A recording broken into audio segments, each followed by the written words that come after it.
వాళ్ళ దగ్గరికంటే నాకు మిగిలిన చోట చెప్పండి, మిగిలిన చోట నాకు కొంచెం బాధ్యత ఎక్కువ ఉంటుంది. అంటే ఎట్లయితే నల్గొండలో ఇప్పుడు వెంకటరెడ్డి గారు ఎటువంటి ఏ పనున్నా కానీ ప్రజలది ఎప్పటికప్పుడు వాళ్ళు తీరుస్తూనే వస్తున్నారు. కానీ అట్లా కాకుండా నా పరిధిలోకి వచ్చిన నాకు తెలియొచ్చిన ఏ అంశాలు కానీ నా ద్వారా అది కావాల్సినవి ఎప్పటికప్పుడు నేను ఫాలో అప్ చేస్తూనే ఉన్నాను.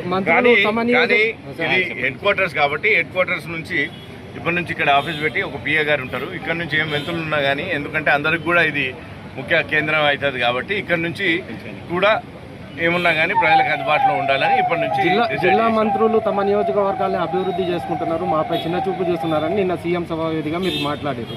అది పెద్ద ఎత్తున వైరల్ అయింది. ఆ మాటల వెనకాల ఉద్దేశం జిల్లా మంత్రులు సీనియర్లు కాబట్టి వాళ్ళు ఇంకా ఎక్కువ అభివృద్ధిని చేసుకుంటున్నారు కాబట్టి ఆ అభివృద్ధిని చూసి మిగిలిన నియోజకవర్గాల్లో మాకు కూడా అటువంటి అభివృద్ధి కావాలని కోరుకుంటున్నారు. కాబట్టి ఆ లెవెల్లో అభివృద్ధి చేసుకునే దానికి మాకు సహకారం కావాలి అని చెప్పింది. వాళ్ళు అభివృద్ధి చేసుకుంటున్నట్టే చేసుకోవాలి, వాళ్ళ బాధ్యత.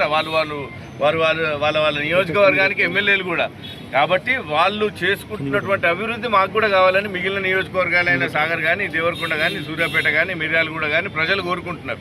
కాబట్టి దానికి సీఎం గారి సహకారం ఇస్తే వాటికి ధీటుగా మేము కూడా చేసుకుంటాం. ఒకరికొకరు పోటీగా అభివృద్ధి చేసుకుంటే తప్పేంది, అభివృద్ధిలో పోటీ పడుతున్నాం అని చెప్తున్నాం. మేము హెడ్ క్వార్టర్స్లో అందుబాటులో ఉంటారా ఇప్పటి నుంచి రఘువీర్ గారు? హెడ్ క్వార్టర్స్లో నెలకి 2 రోజులు తప్పకుండా పూర్తిగా అవైలబుల్ ఉంటారు. నా పిఏ కానీ వీళ్ళు ఇక్కడ అవైలబుల్ ఉంటారు. ఏమున్నా కానీ ఇక్కడ వినతి ఇస్తే నాకు ఇమీడియట్గా అప్లోడ్ అయింది.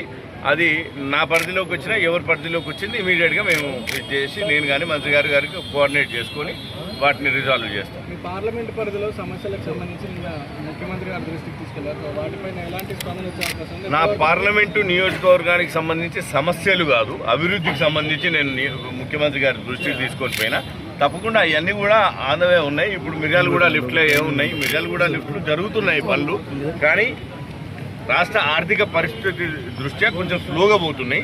వాటిని పరుగులు ఎత్తించమని నేను ముఖ్యమంత్రి గారి కోరుకున్నా. తప్పకుండా వారు చేస్తా అని చెప్పిండ్రు, మాట కూడా ఇచ్చిండ్రు, తప్పకుండా చేస్తారు. అలాగే ఇవన్నీ కూడా ఎస్ఎల్బీసీ గురించి అయితే ముఖ్యమంత్రి గారే మీ అందరికీ చెప్పిండ్రు. మా సాగర్ నియోజకవర్గానికి సంబంధించి ఒక లింక్ కెనాల్ని కోరుకున్నాం. అదొకటి తొందర పూర్తి చేసి దానికి ఒక 20 లక్షల రూపాయల ల్యాండ్ ఎక్విజిషన్ ఉన్నది, దాన్ని తొందర పూర్తి చేసుకుని దాన్ని కూడా ఇవన్నీ కూడా నేను నిన్న ముఖ్యమంత్రి గారిని కోరుకున్నాయి కూడా మేము ఎమ్మెల్యేలు మంత్రులతోని ముఖ్యమంత్రి గారితో మేము కోఆర్డినేట్ చేసుకుని తప్పకుండా తొందర పూర్తి చేసుకుంటాం. ఈ వచ్చే ఎలక్షన్ల కల్లా పూర్తి చేసుకుని ఎలక్షన్లకు పోతాం. అట్లా చేస్తేనే కదా 12 సీట్లు మేము గెలిపించగలిగేది. అదే మా టార్గెట్. ప్రజలలో పోయే ముందు మేము ఇవన్నీ పూర్తి చేసుకునే పోతాం.